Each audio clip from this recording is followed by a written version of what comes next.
Assalamualaikum warahmatullahi wabarakatuh. Selamat datang kembali di channelnya Teguh Amnar Saputra. Ya, pada kesempatan kali ini kita akan membahas tentang kisi-kisi PPG dalam jabatan tahun 2022. Nah, sebelum kita ke pembahasan, buat teman-teman yang belum subscribe channel ini, silahkan di subscribe dulu ya agar tidak ketinggalan info menarik lainnya yang akan coba saya bagikan untuk teman-teman secara gratis. Ya, nah, apa aja nih kisi-kisi daripada PPG dalam jabatan tahun 2022 ini? Hal ini perlu teman-teman ketahui karena mengingat adanya pretest terlebih dahulu ya buat ya teman-teman yang sudah mengisi formulir pendaftarannya, sudah mendapatkan undangannya, nanti akan dilakukan pretest dulu. Kalau misalnya mencapai nilai ambang batas yang telah ditentukan, maka teman-teman berhak untuk mengikuti PPG dalam jabatan tahun 2022 ini. Nah, jangan sia-siakan kesempatan ini, makanya kita perlu terus belajar untuk bisa berhasil mencapai apa yang kita inginkan. Ya, sekarang mari kita lanjutkan. Nah, instrumen tes ya. Dalam PPG tahun 2022 ini yang perlu diperhatikan adalah instrumen tesnya ada 4 bagian ya. Dan 4 bagian, yang pertama itu ada tes potensi akademik dengan durasi waktu 25 menit dan total soal itu ada 40 soal. 40 soal dengan durasi waktu 25 menit itu sangat cepat ya. Berarti kita harus menjawab satu soal itu kurang dari 1 menit. Ya, kemudian yang kedua, tes potensi akademik ini nanti akan saya uraikan di selanjutnya di video ini. Kemudian ada kemampuan pedagogik ya. Pedagogik mungkin ada sedikit kelonggaran waktu. Tapi jangan berharap soal pedagogik juga akan mudah. Itu juga harus butuh pemahaman yang sangat ekstra. Ada 20 menit dengan total soal itu 15. Kemudian yang ketiga, itu ada bidang keilmuan kita atau namanya tes profesional. Tes profesional ya, kalau misalnya dalam P3K itu kemampuan tekniknya. Bagaimana kita memahami disiplin keilmuan kita masing-masing. Dan ini diberi waktu 60 menit dengan total soal 40 hingga 70 soal. Kemudian kita bisa mendapatkan soal yang sedikit ini aja. Ya, tapi kalau soal yang besar ini yang 70 maksimalnya kesempatan kita untuk benar itu sangat tinggi dan kesempatan kita untuk mendapatkan nilai yang baik itu juga sangat tinggi. Yang terakhir itu adalah tes bakat minat. Itu akan diberi 15 menit per soal. 15 menit per 15 soal, berarti 1 menit 1 soal. Nah, keterangannya seperti apa? Ya, poin 1, 2, dan 3 ini soalnya sifatnya pilihan ganda dengan pilihan satu jawaban yang benar. Ya, satu pilihan jawaban yang benar. Berarti kalau teman-teman menjawabnya salah, berarti tidak akan dihitung. Ya, jadi yang dihitung adalah jawaban yang benar. Kalau misalnya teman-teman betulnya 30 ya 30 karena sifatnya benar salah, bukan poin.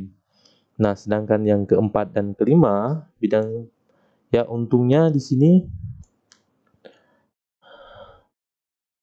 keempat itu poin ke bakat minat ini yang ada. Berarti 1, 2, 3 ini tidak ada hitungan nilainya sama kayak soal di P3K. Yang keempat ini yang ada poinnya. Berarti teman-teman jangan meninggalkan satupun soal yang sifatnya tes bakat dan minat karena semua jawaban itu ada nilainya tergantung rendah atau tingginya. Tapi upayakan menjawab dengan jawaban yang sangat mendekati dengan profesionalitas kita atau integritas kita atau dengan jurusan kita ya, lebih singkatnya seperti itu.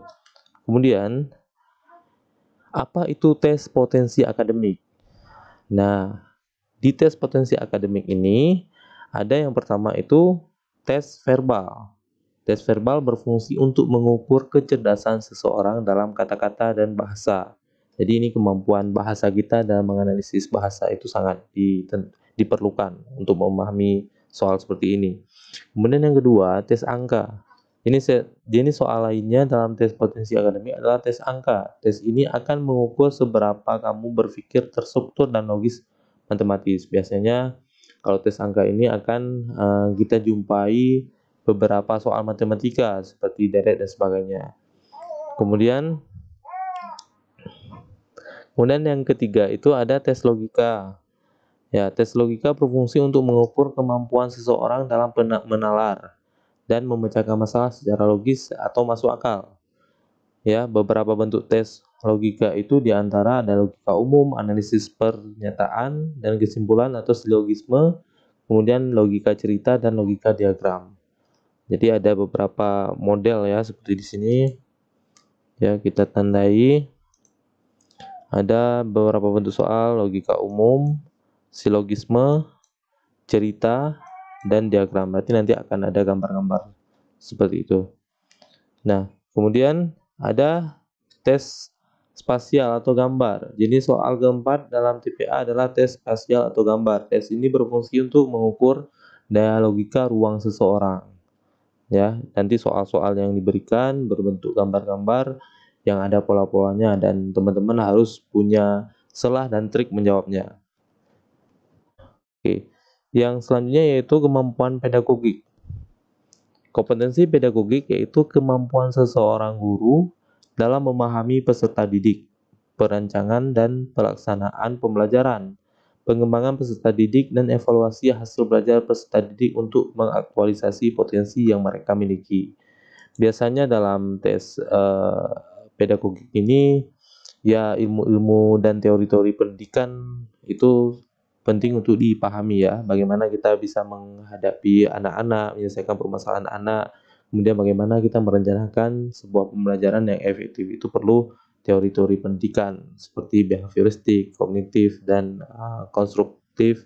Itu mungkin menjadi bahan bagi teman-teman untuk memahami kembali ya. Kemudian di antaranya lagi tujuannya adalah apa kata-kata kunci yang perlu kita perhatikan di tes kognitif ini, di pedagogik ini maksudnya, ya dapat memahami peserta didik dengan lebih mendalam. Dalam hal ini seorang guru harus memahami peserta didik dengan cara memanfaatkan prinsip-prinsip kepribadian, perkembangan kognitif, dan mengidentifikasi bekal untuk mengajar peserta didik. Ini teori-teori psikologi ya. Teori-teori psikologi yang perlu dipelajari. Ini kata-kata kuncinya sudah saya merahkan. Kemudian melakukan rancangan pembelajaran. Guru harus memahami landasan pendidikan untuk kepentingan pembelajaran, seperti menerapkan teori belajar dan pembelajaran, memahami landasan pendidikan, membentuk strategi pembelajaran didasarkan dari karakteristik peserta didik, materi ajar, kompetensi yang ingin dicapai, serta menyusun rancangan pembelajaran. Ini nanti coba teman-teman selain mempelajari teori belajar, juga lakukan evaluasi terhadap RPP yang sudah dibuat dan apa langkah-langkah dalam pembuatan RPP itu sangat penting ya. Itu sebagai gambarannya. Kemudian selanjutnya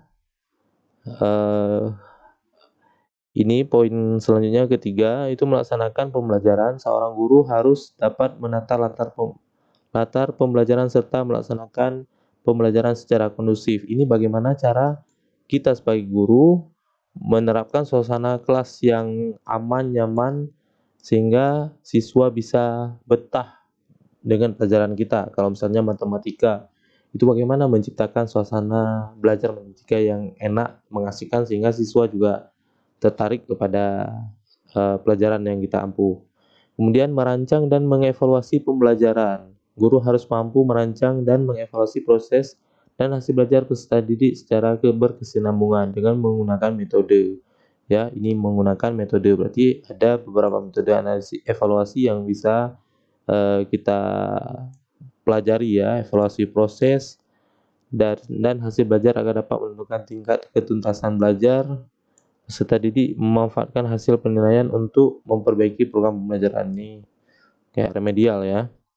Kemudian yang terakhir itu mengembangkan peserta didik sebagai aktualisasi berbagai potensi peserta didik. Ya, seorang guru mampu memberikan fasilitas untuk peserta didik agar dapat mengembangkan potensi akademiknya dan non-akademik yang mereka miliki. Itu seperti ini gambaran dari kompetensi pedagogik ya. Nanti terkait dengan contoh-contoh soalnya akan saya paparkan di video-video berikutnya. Kemudian ini yang profesional. Nah, profesional artinya ahli dalam bidangnya. Secara sederhana, profesionalisme yang diartikan perilaku, cara, dan kualitas yang menjadi ciri satu profesi. Seseorang dikatakan profesional apabila pekerjaan memiliki ciri standar teknis atau etika suatu profesi. Kalau misalnya saya sebagai guru BK, berarti teori-teori ke-BK-an itu harus betul-betul dipahami. Bagaimana caranya membimbing siswa, bagaimana cara mengidentifikasi kasus, bagaimana cara referral, itu semua harus dipahami. Dari teori dasar hingga teori-teori terbaru itu harus dipahami.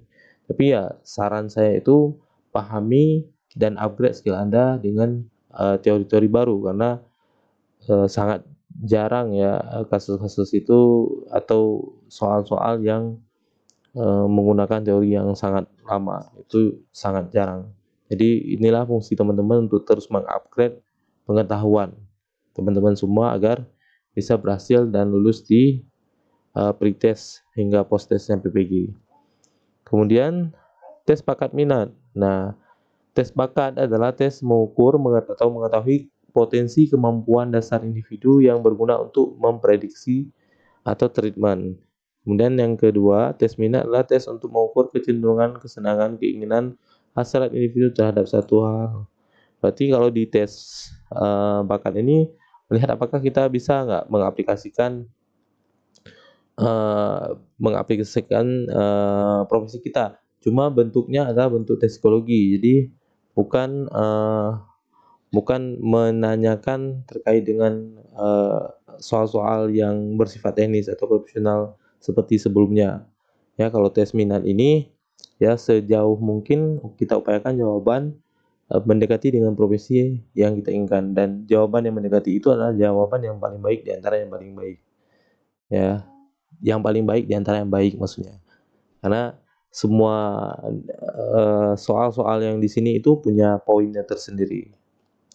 Nah, kemudian yang terakhir itu ada tips ikut PPG. Nah, bagaimana kita bisa sukses untuk mengikuti PPG untuk dalam jabatan tahun 2022 ini?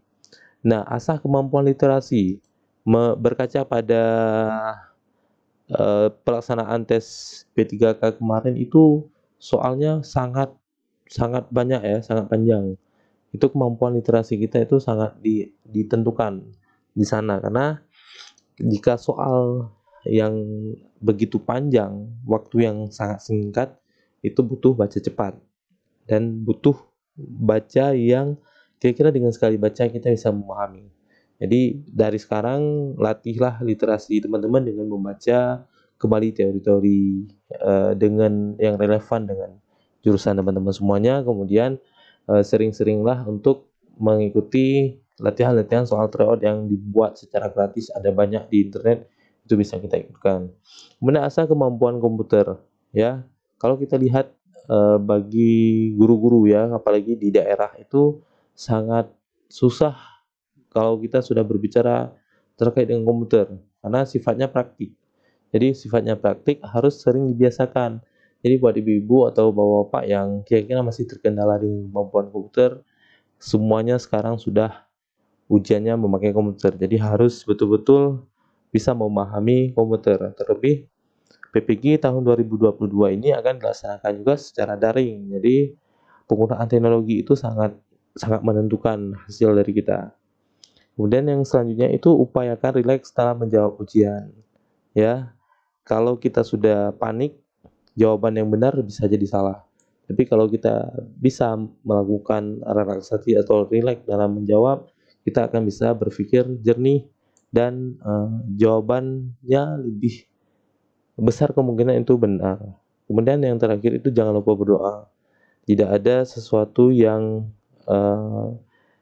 kita dapatkan kecuali atas kehendaknya. Jadi berdoalah, semoga dengan kita berdoa, apa yang kita inginkan itu bisa terkabulkan, ya. Jadi yakin aja, the power of doa itu sangat ampuh dan manjur. Jangan lupa juga suruh doakan, nggak cuma kita sendiri yang berdoa, tapi kita suruh kerabat-kerabat kita untuk berdoa. Barangkali ada di antara mereka yang doanya bisa diijabahkan, ya. Jadi itu saja sedikit penjelasan tentang kisi-kisi dan bagaimana kiat sukses untuk bisa mengikuti PPG di dalam jabatan tahun 2022 ini. Sampai jumpa di video berikutnya.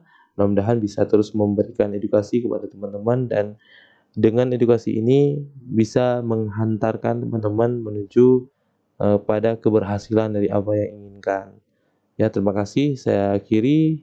Assalamualaikum warahmatullahi wabarakatuh.